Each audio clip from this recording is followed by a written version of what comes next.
우리가 자동차를 운전하다 보면 방향을 전환할 때가 생기죠. 우회전을 한다든지 좌회전을 한다든지 말입니다. 여러분, 그때 우리가 우회전하기 위해서 바퀴 4개를 일일이 다 오른쪽으로 돌리거나 좌회전을 한다고 해서 바퀴 4개를 일일이 다 왼쪽으로 돌려서 방향을 전환하지 않지요. 뭐만 하면 될까요? 그 4바퀴가 연결되어 있는 운전대, 핸들을 오른쪽으로 돌리면 바퀴 4개가 다 오른쪽으로 돌아서 차가 오른쪽으로 가게 되는 거예요. 역시 왼쪽도 마찬가지지요. 우리 인생도 그렇다고 생각이 됩니다. 우리 인생이 바뀐다는 거, 또 우리 인생이 달라진다는 거, 그건 여러분 한 가지만 바뀌면 됩니다. 바로 우리의 가치관입니다. 사전을 찾아봤어요. 가치관의 사전적인 정의는 이렇습니다. 인간이 자기를 포함한 세계나 그 속에 어떤 대상에 대하여 가지는 평가의 근본적 태도와 관점, 이렇게 설명되어 있더라고요. 다시 말하면 이런 거예요. 우리가 살고 있는 모든 삶의 상황 안에서 말입니다. 무엇이 좋고 무엇이 옳고 무엇이 올바른지, 이런 것들을 판단하는 기준, 이런 것들을 판단하는 관점이 바로 가치관이었던 겁니다. 그러니까 우리가 어떤 가치관으로 사느냐가 우리의 삶을 결정하게 되는 거지요. 그러므로 가치관이 바뀌면 인생은 반드시 바뀔 수 있게 된다는 겁니다. 우리 인간은 아담의 범죄 이후에 타락을 하고, 그래서 영적인 생명을 잃어버리고 하나님의 형상이 깨어지게 됩니다. 즉 영적인 관점을 상실하게 된 것이죠. 그래서 죄악된 본성의 지배를 받는 타락한 존재가 되고 이제 육적인 관점으로만 살아가게 됩니다. 그런데 하나님의 형상이신 예수 그리스도가 이 땅에 오심으로 말미암아 이제 우리는 그 예수 그리스도를 믿고 하나님의 형상이 회복되고 영적인 생명력을 다시 얻게 됩니다. 성경은 그것에 관해 이렇게 말하지요. 우리가 새로운 존재가 됐다. 새로운 창조물이 됐다고 성경은 우리에게 알려주고 있습니다. 그러므로 이제 우리가 예수님 안에서 새로운 존재가 됐다는 건 이제 우리는 새로운 가치관, 새로운 관점으로 살아야 된다는 걸 의미합니다. 다시 말해 예수 그리스도를 믿는다는 건 구체적으로 우리의 삶에 어떤 의미이냐, 지난날 예수님을 믿기 전에 살았던 우리의 가치관이 이제 예수 그리스도 안에서 분명히 변화되었다는 것을 의미합니다. 지난 몇 주간 우리는 함께 말씀을 통해서 우리의 존재가 무엇인지 또 우리의 정체성이 무엇인지에 관해 말씀을 나누었습니다. 우리는 하나님의 사랑을 받는 존재들이고 그리고 하나님 앞에 가치 있는 존재들입니다. 우리는 그리스도인이라고 하는 하나님의 백성이라고 하는 정체성을 갖고 삽니다. 그래서 하나님의 비전으로 살아야 되고 그리고 하나님의 흔적을 갖고 살아야 됩니다. 이제 오늘은 그동안 함께 나누었던 말씀을 조금 더 구체적으로 우리의 삶에 적용하면서 이제 결론을 내리는 말씀이 될 것 같습니다. 어찌 보면 좀 저와 여러분에게 부담이 되는 말씀일 수 있을 것 같아요. 제가 오늘은 다른 이야기를 하기보다는 오늘 이 말씀을 통해서 여러분의 가치관이 어떤지에 관해 점검해 볼 수 있도록 계속 질문을 던지려고 그래요. 그리고 오늘 우리가 말씀을 들으면서 내가 예수님 안에서 나의 가치관이 변화되었는데 과연 내가 어떤 가치관으로 살고 있는가? 오늘 이 말씀을 통해 하나님이 여러분에게 던지시는 질문에 답을 좀 하셨으면 좋겠습니다. 특별히 오늘 우리가 종료주일을 맞이하여 이제 주의 만찬을 대하게 될 텐데 여러분 그 말씀에 답을 하면서 우리가 오늘 진실된 마음으로 주의 만찬에도 동참할 수 있기를 바랍니다. 바울이 갈라디아 지역의 교회들을 향해 서신을 쓰게 됩니다. 그랬던 배경은 무엇이었냐면 바울이 전한 복음 이외에 다른 복음이 갈라디아 교회에 전해지게 됩니다.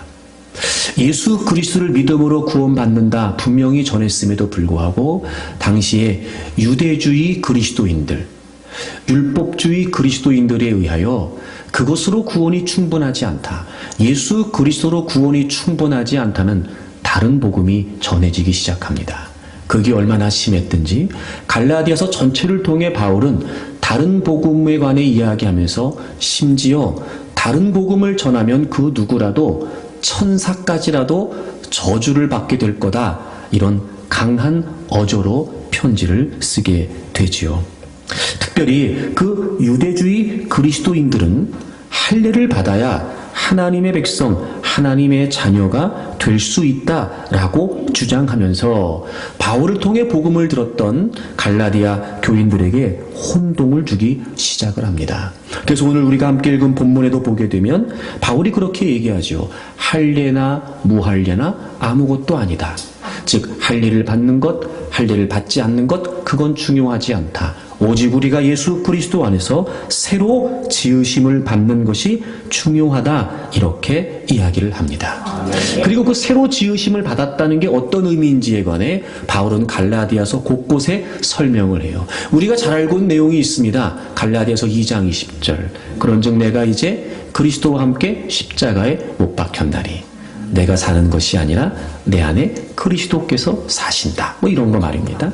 특별히 바울 사도는 그 2장 20절에서 예수 그리스도와 함께 자신이 십자가에 못 박혔다는 사망 선고를 하면서 그 예수 그리스도의 십자가와 자신을 일치시키는 고백을 하게 됩니다.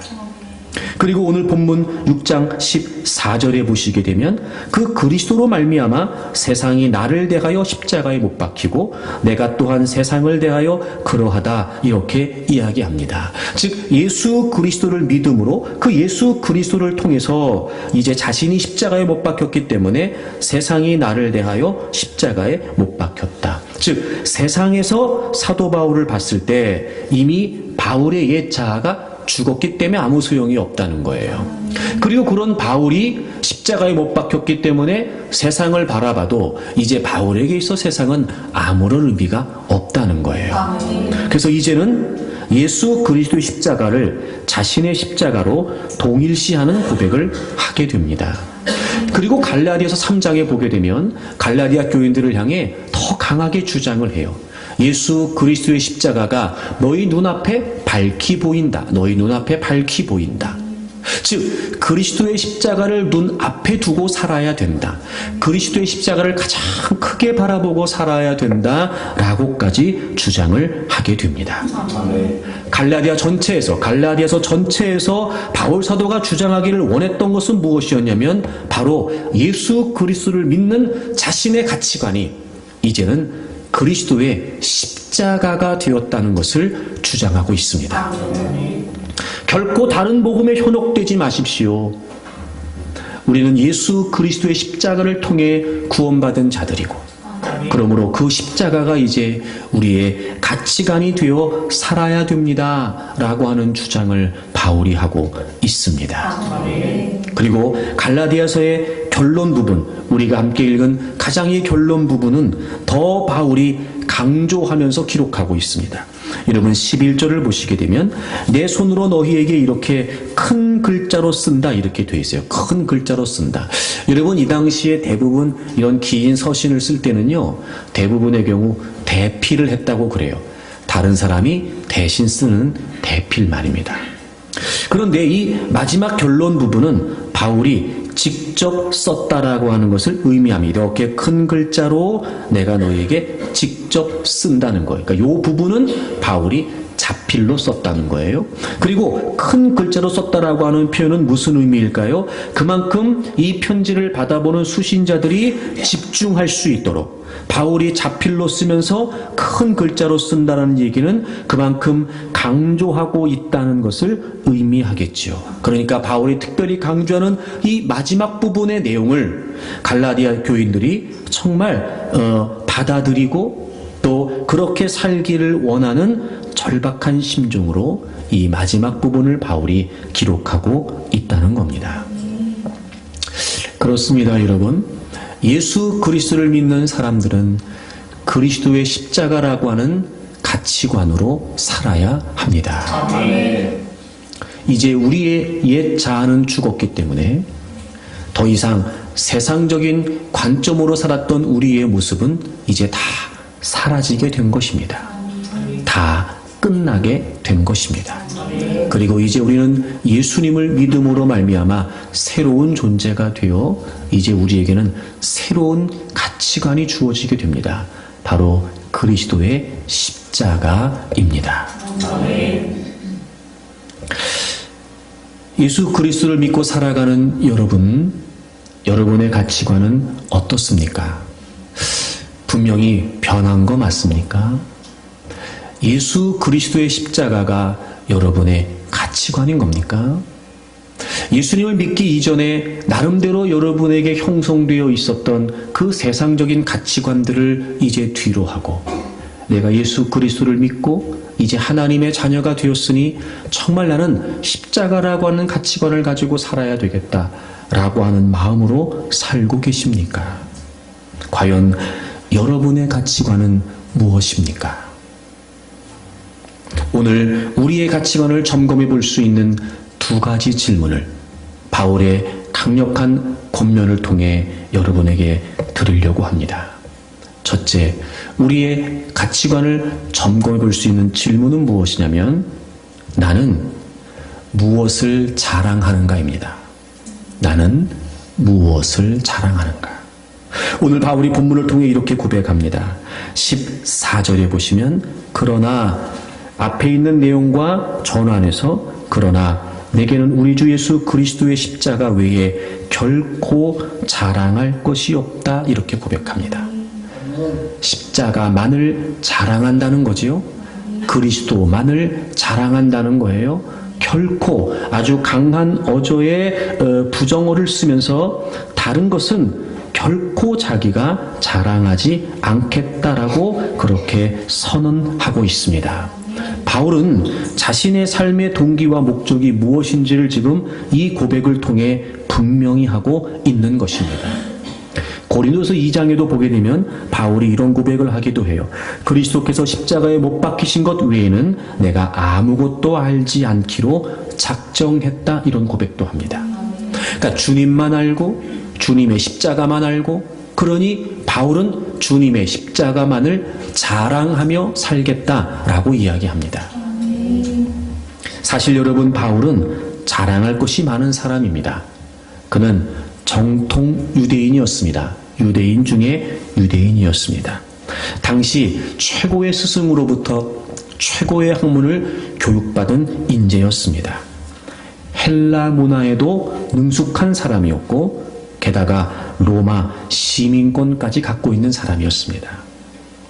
그런 사람이 말입니다. 이 당시에 자기는 십자가만을 자랑한다는 겁니다. 여러분 이 당시 십자가는 이런 의미였습니다. 로마 제국에 반역한 자들에게 부과되었던 형벌 제도였습니다. 그래서 이 십자가라고 하는 상징은 실패의 상징이었고 반역의 상징이었고 무엇보다 저주의 상징이었습니다. 특히 유대인들에게는 말이죠. 나무에 달렸다는 사실은 하나님의 저주를 의미했습니다. 그래서 바울이 고백하고 있는 것처럼 그래서 유대인들은 이 십자가를 거리끼는 것으로 여겼습니다. 저주의 상징으로 여겼거든요. 당시 헬라인들은 어떻게 그 십자가로 구원을 받을 수 있겠냐 말도 안 된다 이야기하여 그 십자가를 미련한 것으로 치부해 버렸습니다. 모두가 십자가를 부끄러워하고 모두가 십자가를 외면했던 때였습니다. 그럼에도 불구하고 바울 사도는 그 십자가만을 자기가 자랑하겠다는 거예요. 그 주님의 십자가만을 자랑하겠다는 겁니다. 왜 그랬을까요?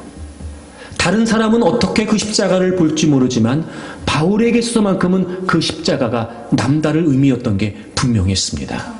예수님께서 그 십자가에서 죽으시고 부활하셨기 때문에 그 예수 그리스도를 통해 구원을 얻고 생명을 얻고 새로운 존재가 되었기 때문에 이제 바울은 십자가만이 눈에 보일 뿐이었습니다. 멸망에서 구원으로, 사망에서 생명으로, 그리고 저주에서 축복으로.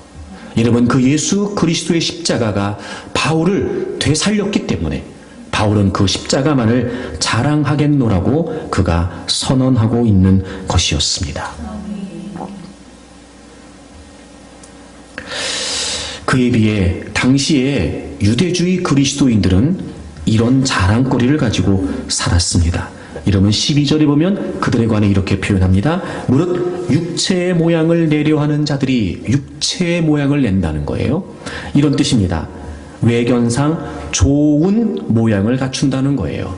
그러니까 겉모양을 꾸미기 좋아하는 사람들이라는 거예요. 그러니까 그들이 겉으로는 예수 그리스도를 믿어요. 그리고 십자가를 이야기해요. 그럼에도 불구하고 그들은 할례를 주장하면서 율법을 지켜야 된다고 강요하고 있었어요. 그러므로 그들이 할례를 받는 건 왜 그랬냐면 정말 하나님의 백성이라는 의미를 갖고 정말 그 하나님 백성다운 정체성으로 살겠다라고 하는 의미가 아니라 그들에게 할례는 그냥 겉모습이었을 뿐이라는 거예요. 겉모양이었을 뿐이라는 거예요. 그래서 그들은 실제로 율법도 제대로 견실하게 지키지 않는 자들이었습니다. 그리고 심지어는 그들이 할례를 강요하기까지 합니다. 여러분 13절 말씀해 보시면 할례를 받은 그들이라도 스스로 율법은 지키지 아니하고 너희에게 할례를 받게 하려는 것은 그들이 너희의 육체로 자랑하려 함이라. 여러분 그들은 할례를 받는 것이 그냥 겉모양만 꾸미는 것에 불과했습니다. 그리고 그들이 또 다른 사람들에게 할례를 강요했던 이유가 뭐냐면 그렇게 해서 자신들을 따르는 추종자들이 얼마나 많은지를 그들을 이용하여 자신들을 자랑하려는 그런 속내만 가지고 있었습니다. 육체의 모양을 내면서 그 육체의 모양으로 자랑하려고 했던 거지요. 선민의식, 종교적인 우월성 이런 걸 통해 자기 자신을 자랑하면서 자기들의 만족을 추구하고 있었다는 거예요. 그들에 비해 육체의 모양을 자랑하고 있었던 그들과 자신을 철저히 분리하면서 바울은 이제 십자가만을 자랑하며 살겠다고 고백하는 것이었습니다. 여러분 자랑한다는 게 무슨 의미일까요? 자랑한다. 드러내고 싶은 거예요. 드러내고 싶은 거. 자랑한다는 건요 그만큼 드러내고 싶다는 거죠. 그럼 보세요 여러분. 드러내고 싶으니까 어떻게 해야 되냐면 자꾸 그걸 추구해 가야 돼요. 겉모양을 드러내고 싶어요. 그러니까 겉모양을 치장하는 데만 다 쏟는 거예요. 자랑한다는 건 무슨 말이냐면 그가 추구하는 삶의 목적이 된다는 거예요. 뭘 자랑하느냐? 내가 뭘 드러내고 싶어 하느냐? 그래서 내가 뭘 추구하고 있느냐? 여러분 바로 그것을 의미하는 거였습니다. 여러분 우리가 예수님을 믿습니다. 그래서 이제 그리스도인이 되었다고 말합니다. 과연 우리의 가치관이 변한 걸까?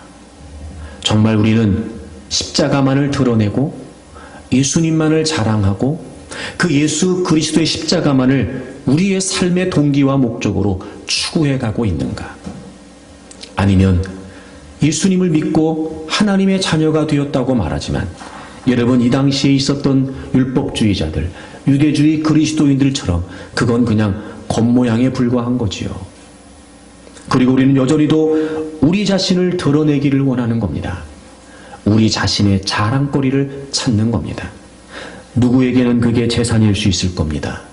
누구에게는 학벌일 수 있겠죠? 누구에게는 외모일 수 있을 겁니다. 이런 육적인 자랑만 드러내고 싶어 하는 겁니다. 그러니 여러분 그것을 목적으로 삼아 추구해 갈 수밖에 없지요. 왜? 자랑하고 싶으니까요. 여러분 무엇을 자랑하고 사십니까? 세상의 가치로 치장하여 나를 드러내고 싶은 겁니까? 아니면 정말 나는 없고 오직 나를 죄에서 구원하신 그 예수 그리스도, 그 예수 그리스도의 십자가만을 드러내고 그 십자가만을 자랑하며 살기를 원하십니까? 바울은 자신의 삶을 통해 오직 예수 그리스도의 십자가만이 드러나기를 원했던 겁니다. 여러분은 무슨 자랑으로 사십니까? 여러분은 무엇을 드러내고 싶어 사십니까? 그래서 여러분은 무엇을 추구하십니까? 여러분이 일상에서 나누는 대화를 한번 떠올려 보십시오.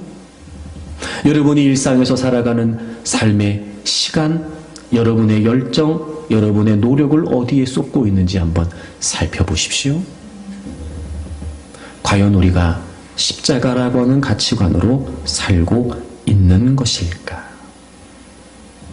여러분, 빌립보서 1장을 좀 찾아보시겠어요? 빌립보서 1장 20절을 보시면 바울이 이런 고백을 합니다.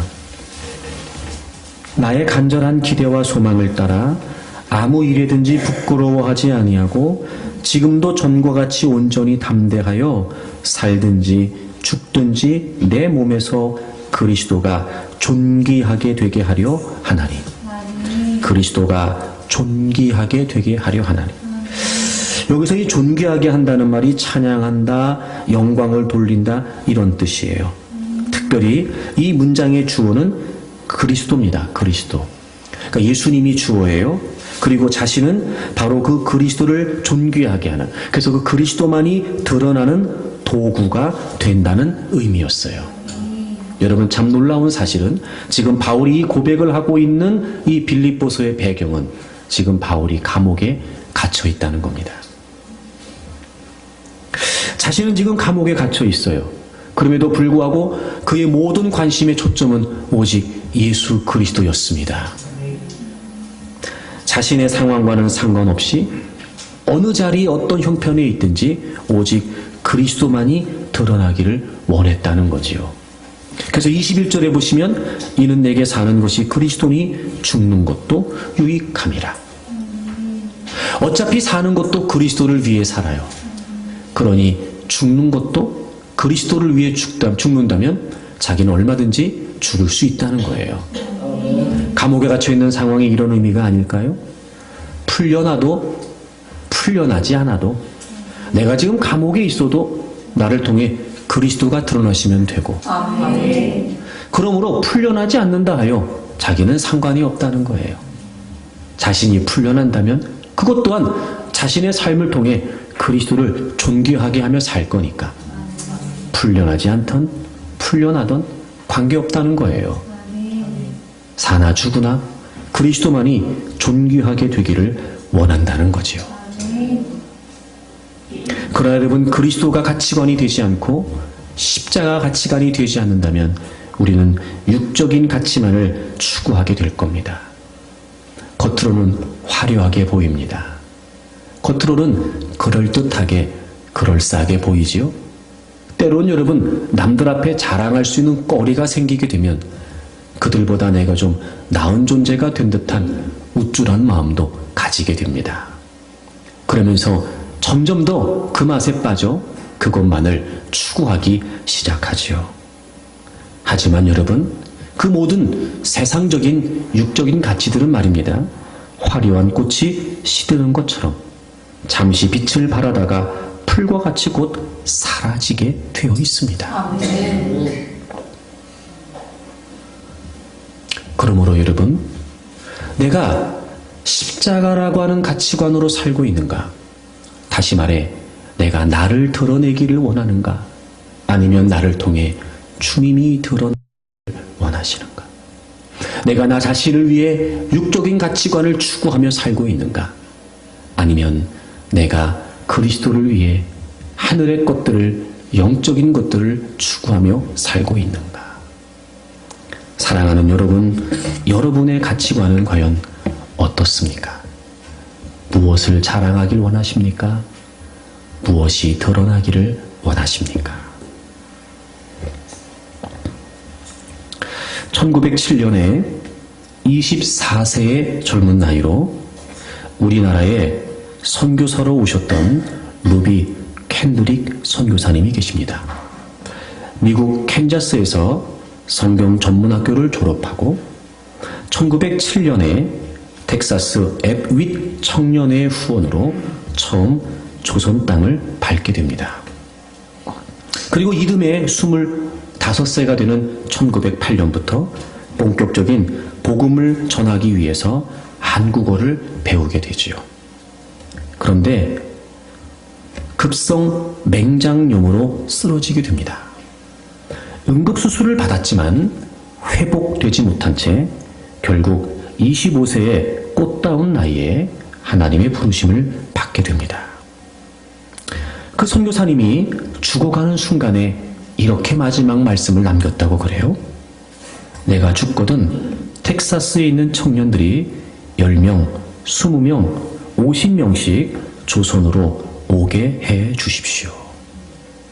그분의 죽음과 유언이 20명의 앱윗 청년의 회원들이 선교사로 결단하는 결정적인 동기가 되었다고 합니다.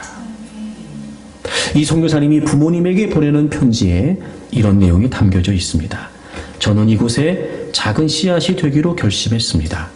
제가 씨앗이 되어 이 땅에 묻히게 되었을 때 아마 하나님의 시간이 되면 조선 땅에는 많은 꽃들이 피고 그들도 여러 나라의 씨앗이 될 것입니다. 저는 이 땅에 저의 심장을 묻겠습니다. 바로 이것은 조선에 대한 저의 열정이 아니라 하나님께서 조선을 향한 열정이라는 것을 알게 되었습니다. 그리고 그분의 묘비명은 이렇게 되어 있다고 합니다. 나에게 1000개의 생명이 주어진다면 그 모든 생명을 조선을 위해 바칠 것입니다. 무엇을 자랑하고 사느냐? 누구를 드러내기를 원하느냐? 무엇을 추구하며 사느냐? 여러분, 그것이 우리의 가치관입니다.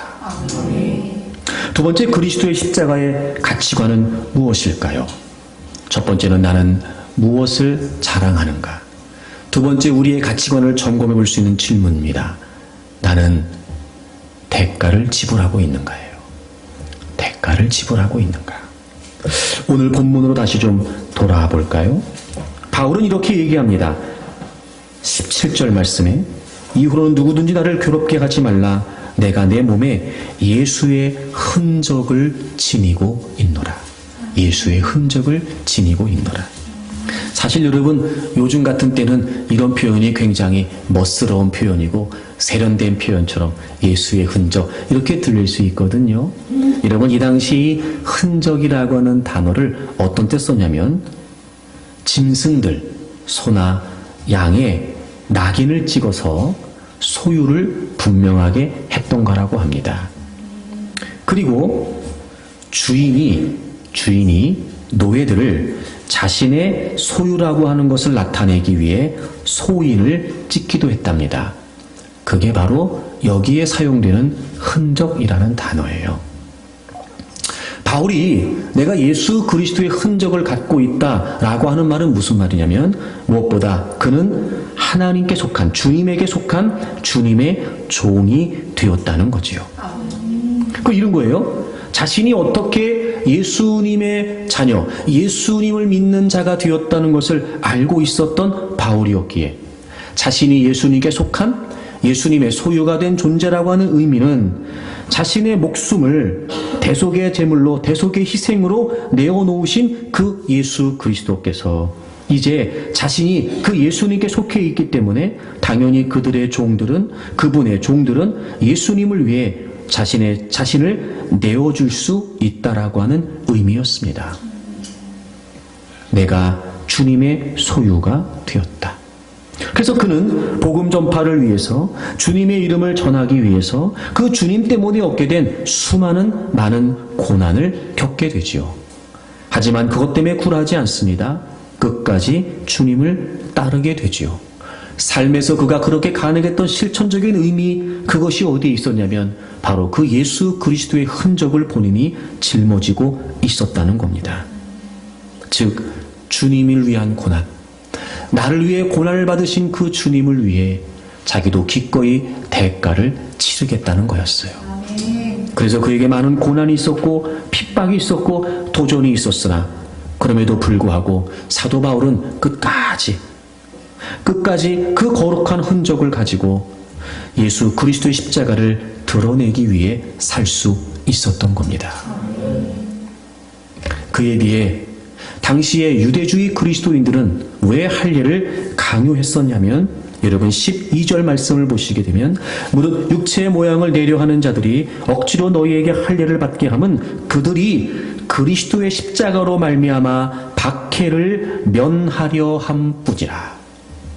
박해를, 그리스도의 십자가를 통해 주어지는 박해를 면하려고 했다는 거예요. 여기서 면한다라고 하는 말은 피하다는 말인데 의도적으로 피한다는 거예요. 의도적으로 피한다. 여러분, 그들이 왜 할례를 주장했는지 아십니까? 그건 의도적으로 그리스도의 십자가로부터 주어지는 그 박해를 피하기 위함이었습니다. 여러분, 이런 얘기예요. 이 당시에 유대주의 그리스도인들은 이랬습니다. 구원받는 건 좋다는 거예요. 구원받는 건 좋다는 거예요. 그런데 예수님을 인정하고 그분의 십자가를 받아들이게 되면, 즉 그분의 십자가의 사역과 효력을 통해 자신들이 구원받았다고 하는 사실을 증거하게 되면 자연스럽게 할례를 부인해야 되겠지요. 할례를 받지 않아도 상관이 없어지는 거예요. 그러면 당시에 유대주의자들, 율법주의자들로부터 많은 박해를 받을 수밖에 없었던 겁니다. 그러니 구원은 좋아요.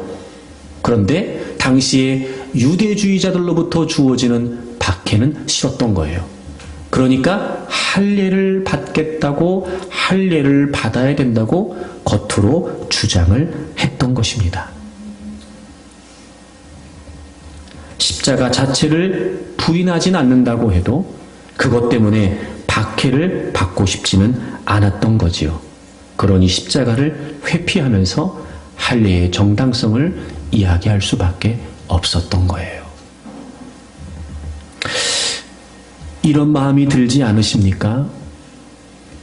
나는 무엇을 자랑하는가? 즉, 자신을 드러내기를 원하여 겉모습을 추구하고 세상적인 가치만을 바라보게 되면 예수 그리스도를 믿음으로 주어지는 어떤 편견과 고통과 그리고 어떤 질시도 이겨낼 수 있는 힘이 없게 되는 겁니다. 그저 안일한 생활, 세상적인 가치에만 관심이 있었을 뿐, 진정 십자가가 아니고 그리스도가 아니다 보니 여러분, 그 어떤 어려움도 감내할 수 없게 되는 겁니다.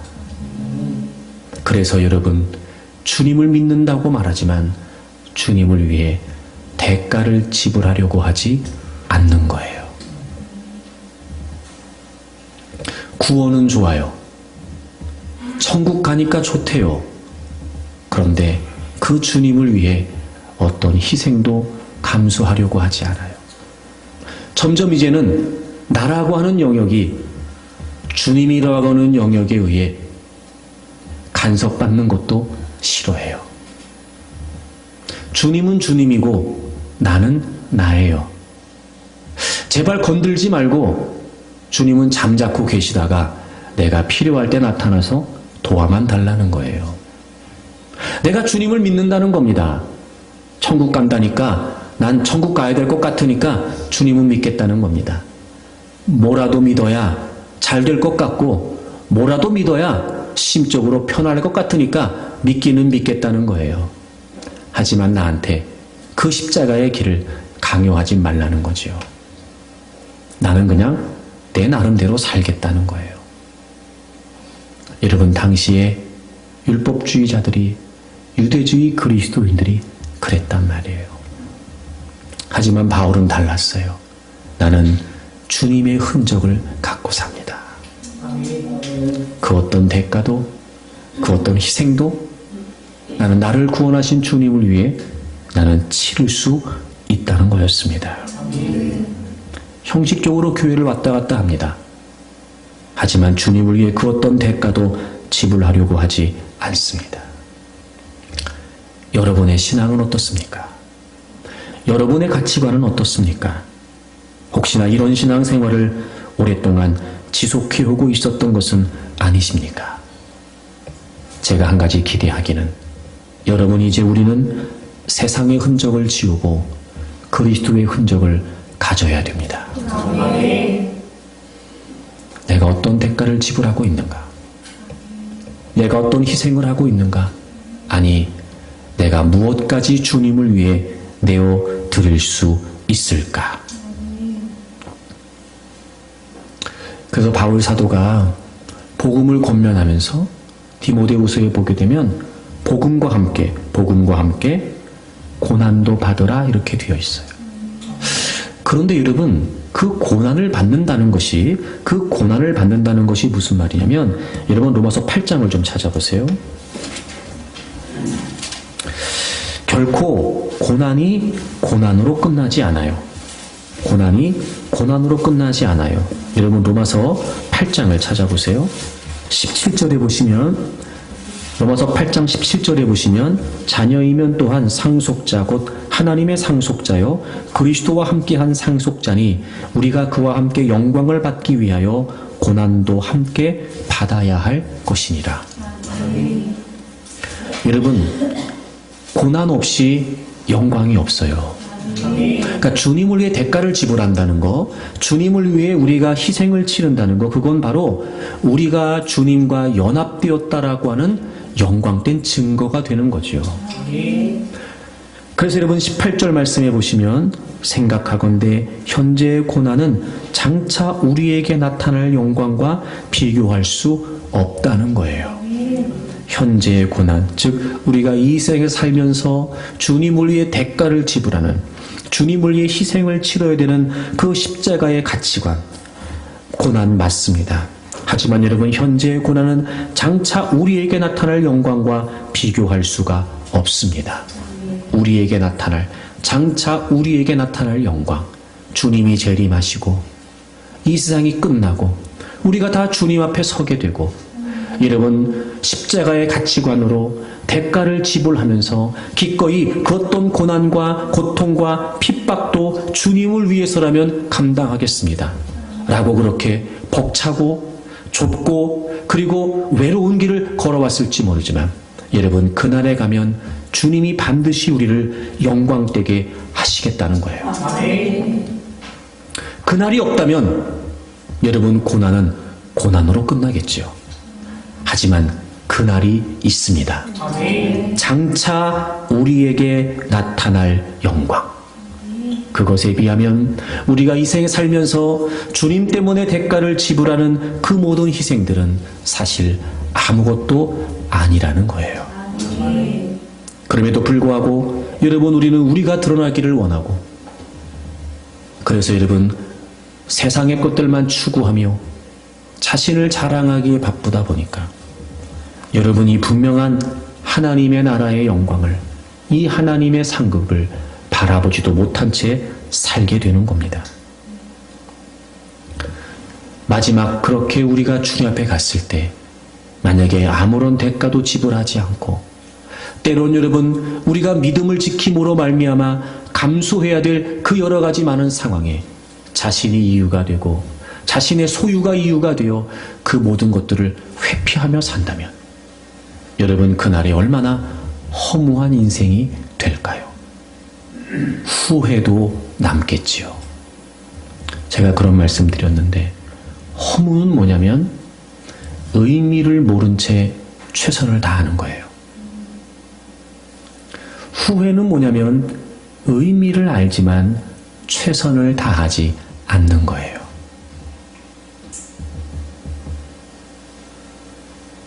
여러분 어떤 가치관으로 사십니까? 정말 무엇을 위해 대가를 지불하고 있으며 어떤 희생을 감수하고 계십니까?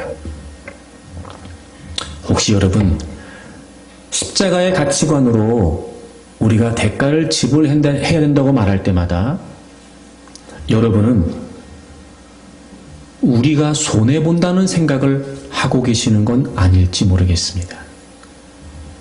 사실 여러분 대가를 지불했다고 생각하면 우리를 위해 하나님께서, 우리를 위해 예수님께서 지불하신 대가에 비교가 될 수 있을까요?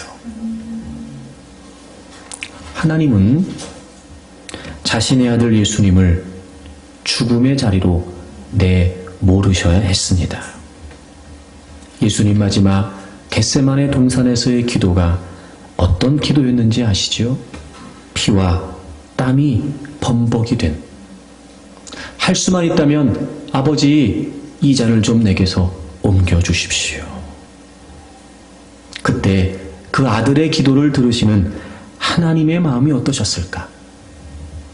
아들의 뜻을 잘 알고 계셨지만 그 아들의 뜻을 받아주지 못하시고 오히려 아버지의 뜻을 요구하셔야 했던 하나님 아버지의 마음.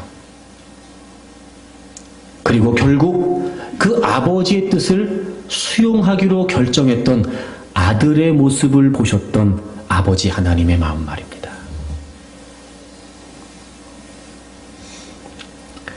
그렇게 예수님은 이제 잡혀가시게 되지요. 유대인들은 예수님을 죽이라고 합니다.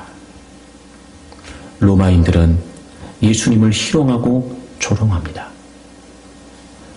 예수님께서 수치를 당하시는 그 현장을 하나님 아버지는 다 보고 계셨습니다. 아들이 모욕을 당하는데 보고만 있을 아버지가 누가 있겠습니까? 하지만 하나님 아버지는 두고 보실 수밖에 없었습니다.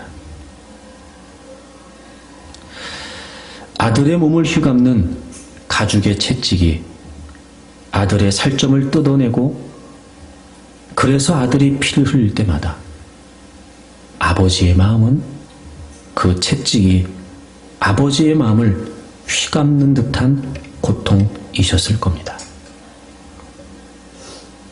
하나님 아버지는 그렇게 예수님에게 혹독한 핍박을 가하는 그들을 얼마든지 다 물리칠 수 있는 분이셨으나 그걸 다 보시면서도 참으셔야 했습니다.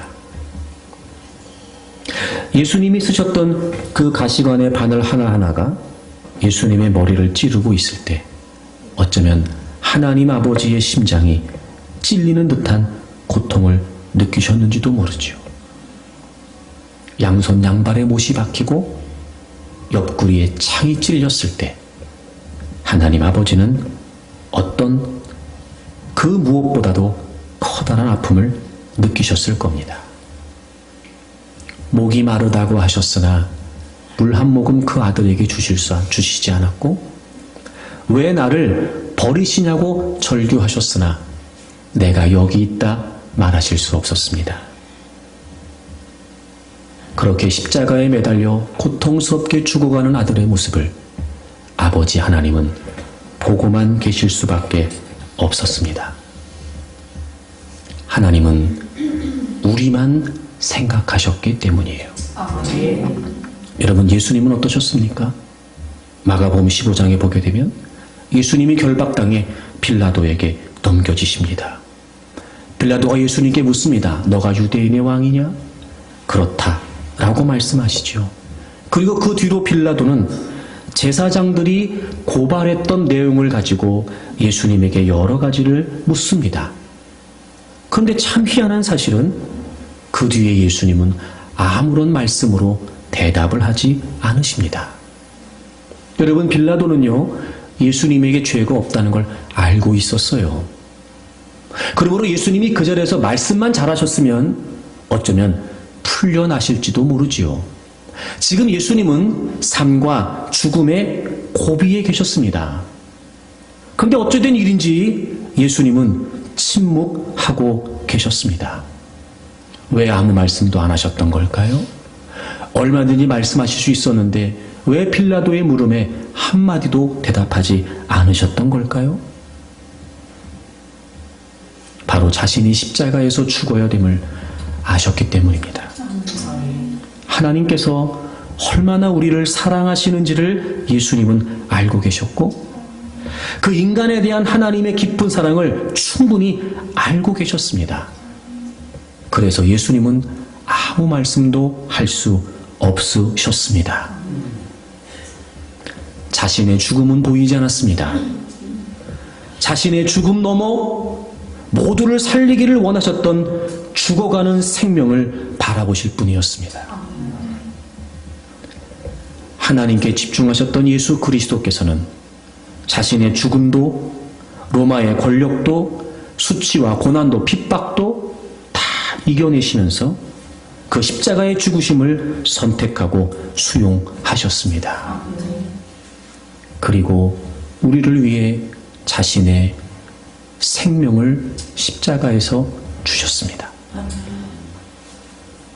하나님이, 예수님이 그렇게 우리를 살리셨습니다. 예수 그리스도의 죽음은 단순한 죽음이 아닙니다.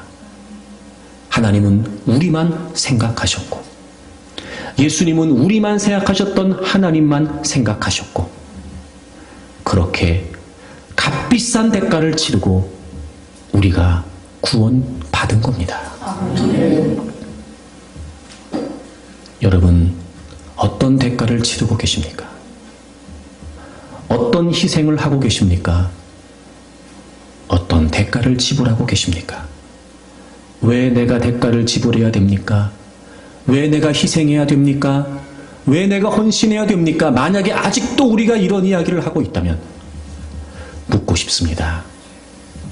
정말 주님의 십자가를 깨달았냐고 말입니다.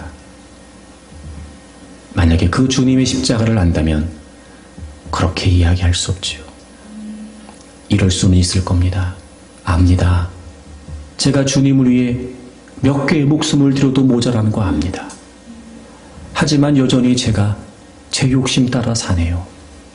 하지만 여전히 제가 제 고집 따라 삽니다. 내가 십자가에서 주님과 함께 못 박혀 죽었는데 여전히 내가 살고 있습니다. 하지만 오늘 우리가 다시 한번 결심해야 됩니다. 겉으로는 신앙생활을 한다고 했고 오랜 시간 교회를 출입했다고 했지만 여전히 나는 나만을 자랑하려고 살았습니다. 너무 이기적이어서 주님을 위해 그 어떤 대가도 지불하지 않았습니다.